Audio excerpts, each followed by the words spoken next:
ఆషాఢ మాసం సందర్భంగా మన కాసం ఫ్యాషన్స్ కిలో చీరలు కొనండి, అరకిలో చీరలు ఉచితంగా పొందండి. గత ఎన్నికలప్పుడు చంద్రబాబు ఎన్కో ఏం చెప్పి ప్రజల్లో అలజడి రేకెత్తిచ్చారో, తప్పుడు రాతలతో ప్రజల మెదళ్లలో ఎలా విషం నింపిందో, దుష్ప్రచారంతో ఎలా తిమ్మిని బమ్మిని చేసిందో, ఇప్పుడు చంద్రబాబు ప్రభుత్వం అక్షరాల వాటిని నిజం చేస్తూ జనానికి చేటు చేస్తోంది. రిజిస్ట్రేషన్ల వ్యవస్థను బలోపేతం చేయాల్సింది పోయి ప్రజల ఆస్తుల వివరాలన్నింటినీ ఏకంగా ప్రైవేటుకు ధారాదత్తం చేస్తోంది. ఇంత లోపభూయిష్ట విధానం అమలుకు ప్రభుత్వ పెద్దలు మొగ్గు చూపుతున్నారు అంటే తద్వారా వారికి కలిగే లబ్ధి ఊహించినలవి కాదని స్పష్టమవుతోంది. రైతులు అమాయకుల భూములను ఆస్తులను తప్పుడు పత్రాలతో కాజేసే కుతంత్రాలకు ఇది రాచబాట అని తేటతెల్లమవుతోంది. రాష్ట్రంలో విచ్చలవిడి అవినీతికి చంద్రబాబు సర్కార్ బరితెగించి రాచబాట వేస్తోంది. ప్రభుత్వ మెడికల్ కాలేజీలు, పోర్టులు, హార్బర్లు, విద్య, వైద్య, ఇతర రంగాల్లో పలు కీలక విభాగాలను పీపీపీ పేరుతో ప్రైవేటు సంస్థలకు దారదత్తం చేస్తున్న చంద్రబాబు సర్కార్ ఇది చాలదన్నట్లుగా ప్రభుత్వంలో అత్యంత కీలకమైన రెవెన్యూకు సంబంధించిన రిజిస్ట్రేషన్ల వ్యవస్థను సైతం ప్రైవేటుకు అప్పగించడానికి రంగం సిద్ధం చేయటం విస్తుగొల్పుతోంది. శతాబ్దాల తరబడి ఆంగ్లేయుల కాలం నుంచి ప్రభుత్వ ఆధ్వర్యంలోనే కొనసాగిన రిజిస్ట్రేషన్ సేవలను ప్రైవేటు వారికి ఇవ్వడం ద్వారా విచ్చలవిడి అవినీతికి ద్వారాలు తెరుస్తోంది.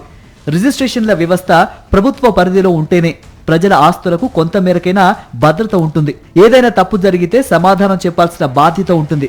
అదే ప్రైవేటు చేతుల్లోకి వెళ్తే రైతుల భూములను, అమాయకుల ఆస్తులను తప్పుడు పత్రాలు సృష్టించి ప్రభుత్వంలో ఉండేవారే అధికార పార్టీ నేతలే కాజేసే ప్రమాదం ఉంటుంది. ఒకవేళ ఏదైనా ఇష్యూ పెద్దదై బట్టబయలైతే ప్రైవేటు సిబ్బందిపై ఏం చర్యలు తీసుకుంటారు? ప్రభుత్వం అందుకు బాధ్యత వహిస్తుందా? అది ఏ మాత్రమూ జరగదు. ఎవరో ఒక ప్రైవేటు ఉద్యోగిపై వేటు వేయటం మినహా చేసేదేమీ ఉండదు. ప్రభుత్వం తప్పించుకుంటుంది. అదే ప్రభుత్వ ఆధ్వర్యంలోనే ఈ వ్యవస్థ కొనసాగితే ప్రభుత్వానిదే బాధ్యత. తప్పు చేసిన వారిని శిక్షించడానికి, అవినీతి జరిగితే ఆస్తుల రికవరీకి అవకాశం ఉంటుంది.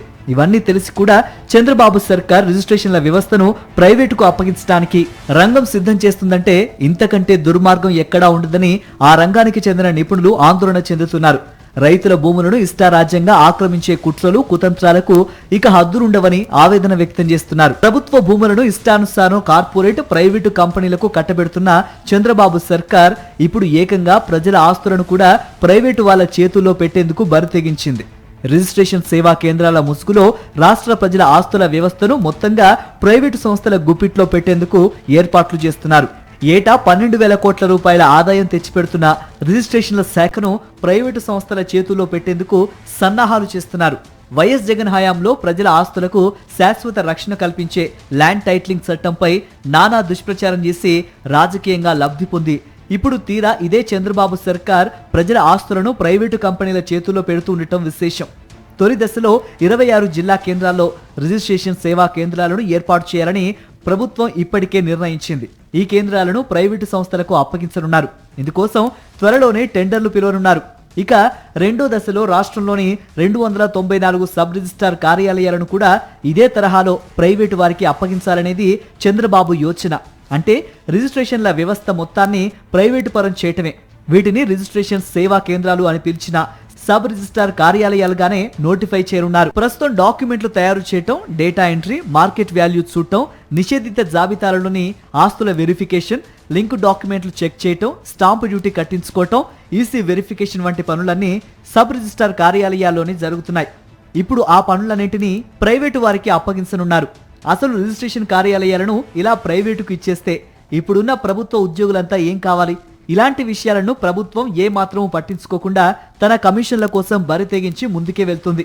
విచ్చలవిడి అవినీతికి రిజిస్ట్రేషన్ల వ్యవస్థను దివ్య ఔషధంగా మలుచుకుంటూ ఉండటం సర్వత్రా తీవ్ర ఆందోళన వ్యక్తమవుతోంది. ఇంత బరితెగించి ఒక ఏపీలో మినహా దేశంలో ఏ రాష్ట్రం చేయటం లేదని నిపుణులు విస్మయం వ్యక్తం చేస్తున్నారు. మరిన్ని అప్డేట్స్ కోసం ఛానల్ ను సబ్స్క్రైబ్ చేయండి. నోటిఫికేషన్స్ కోసం బెల్ ఐకాన్ పై క్లిక్ చేయండి.